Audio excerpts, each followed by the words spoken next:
It's a dark, rainy October night in the Commonwealth. Commonwealth forces sit patiently and nervously, waiting for orders from command. Soon, these troops will be part of one of the bloodiest wars in the Commonwealth's early history.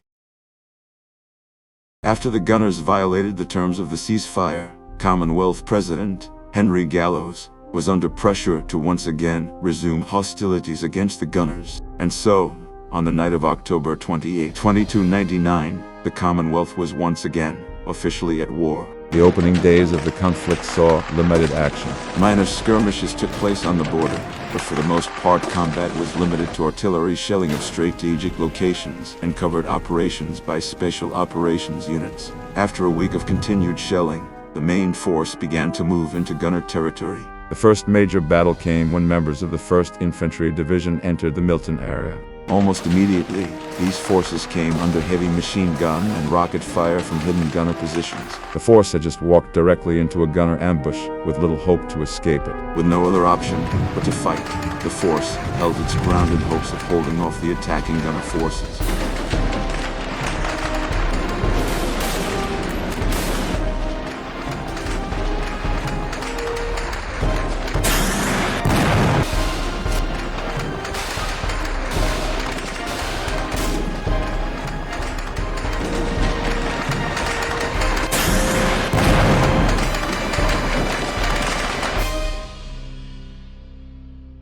Thankfully for these forces, the gunners were eventually forced into a retreat after mechanized troops managed to push back the entrenched gunner forces. While conventional forces were getting bogged up in the front lines, special operations units were making significant progress behind enemy lines. Members of the Commonwealth Commandos laid siege to Vault 95, which was being used to store both supplies and troops by the gunners. After eliminating the outside defenses, the commandos flooded the vault, making quick work of the gunner defenders. Inside, the commandos found a chilling discovery. Hundreds of unactivated Gen 1, Gen 2, and even some Gen 3 synths were being stored in the vault, likely intended to be activated soon in order to overwhelm the Commonwealth forces. Thankfully, the Commonwealth forces managed to seize the vault before the synths could be activated. This was relayed back to command, who passed the information to the president. Using this to his advantage, President Gallows requested a meeting with Elder Maxon. Gallows sailed to the capital wasteland to personally meet with Maxon. Maxon was disgusted when he learned of the hidden synths. Unfortunately, the main invasion force of the Brotherhood had left the Commonwealth just a year prior, so a direct intervention was out of the question. However, Maxon was determined to see the gunners brought to justice. The green light was given for Brotherhood forces at the airport to provide aerial support to the Commonwealth troops. This would prove to be an invaluable asset. Moving supplies using vertibirds was significantly faster than using Brahmins or even APCs. However, these vertibirds were used for more than just ferrying supplies. Vertibirds also provided close air support to ground troops, helping them break the long-held stalemate. Thanks to the Minutemen Special Forces and their guerrilla counterparts, the gunners had been effectively cut off from their forces outside the Commonwealth. Minutemen SF and guerrilla forces harassed gunner convoys and sabotaged roads, making it near impossible to get supplies to the gunner forces in the Commonwealth. Not long after that, the main force managed to break past the gunner lines at Milton, and now had a clear path to Gunner Plaza. Meanwhile, forces relocated from the north to the main front lines after defeating the gunners located in the area. The Western Group continued to clear out their area of operations, revealing even more hidden, unactivated synths. Back at the main front line, forces managed to reach both Gunner Plaza and Quincy just a week apart. Both groups faced heavy resistance, and the siege of Gunner Plaza and Quincy had begun. The first to fall would be Gunner Plaza.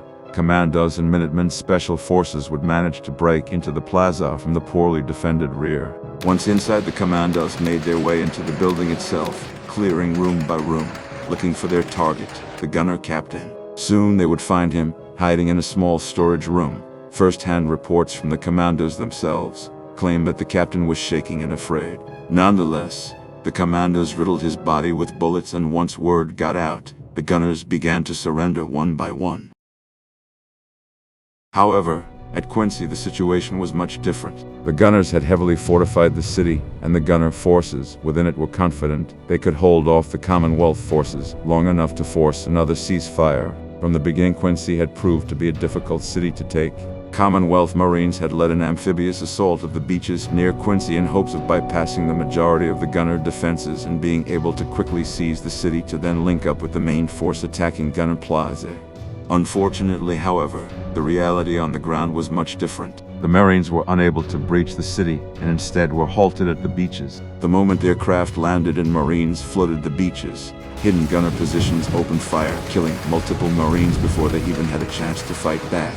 The Marines wouldn't be able to make any advancements until a combined force of Minutemen and army troops arrived, forcing the gunners to relocate some of their troops back to the city itself. This, however, would be a costly mistake for the gunners. The now exhausted and beaten Marines still had plenty of vigor left in them. They managed to finally break through the gunner lines and reach Quincy. They then proceeded to breach the city and quickly made their way inside. What would follow was countless weeks of brutal urban warfare, as the gunners did not intend to surrender a single inch of the city without a fight. Soon after, the army and Minutemen troops also managed to make their way into the city, partaking in the deadly urban warfare themselves. By early December, the last of the gunner forces had been defeated. Hundreds of gunner troops were arrested and hundreds more were deported out of the Commonwealth. However, the most notable of arrests came in the form of high-ranking gunner officers and former Institute scientists, such as Justin Ao. Most would be found guilty of multiple crimes against humanity and were executed soon after, including Mr. Ao. In the end, the war lasted just over a month and saw thousands of casualties on both sides, including many civilians. The Commonwealth would come out victorious, and this war would prove to be a major turning point for the region. However, there is still much more in store for this young nation, for this was only the beginning.